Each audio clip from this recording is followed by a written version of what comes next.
What's up everybody, Edwin here with Ed's World, located here in California. In this video we're going to be repairing and installing new used front fenders and why we're replacing the old ones I currently have on. The first thing I would like to tell you is what happened to the front fenders before. I used to run a carbon Miata wide body kit for a couple years, but did not like the build, so decided to change the car's appearance. Where I had the car at the current time wasn't where I wanted the car to be at, and I always had this ambition to create my own kit, so I did. I created several kits during that time, and the kits turned out well, but due to unforeseen issues I never came around to finishing them. These came off of a Miata that was getting parted out. They're actually in decent condition. There are some tabs that are a little bit broken. I'm going to straighten these out, and we're going to go ahead and weld some of these pieces back. There's a whole chunk out. We should be able to just kind of fix that up. This part I can bend it back, weld this, and this one just straighten it out. As for the rest of the actual fenders, they look pretty decent, but it's not too much of a big issue since I will have side skirts that will cover that up. Start repairing these, and then we'll go ahead and uninstall those.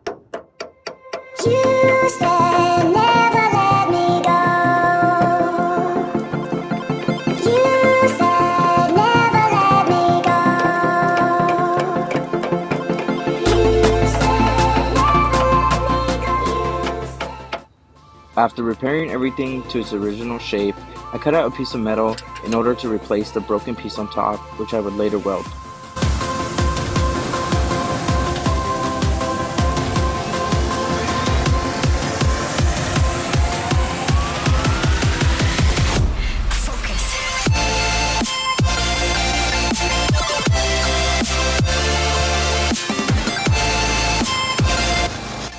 After welding and cleaning up, I was preparing everything in order to grind down, in order to have a cleaner finish, and these were the end results.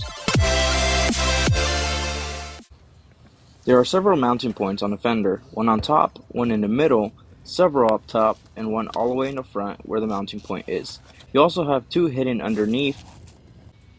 Before installing the new fender, I realized that I had more damage to this front structure than I originally thought.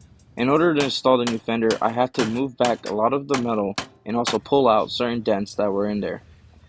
After about an hour of work, we got as close as possible in order to successfully mount the new fender, which turned out to look great, and I also got that structure looking better.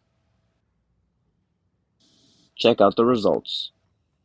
This is the end result of all the work we did today. Alright guys, that's why we changed the front fenders, but let me know what you guys think in the comment section down below. I would definitely like your guys' advice. If you guys want to follow along the journey, please make sure to follow me on Instagram at Ed's World, and please don't forget to subscribe for the next video. Alright guys, have a great day. I'll see you in the next one.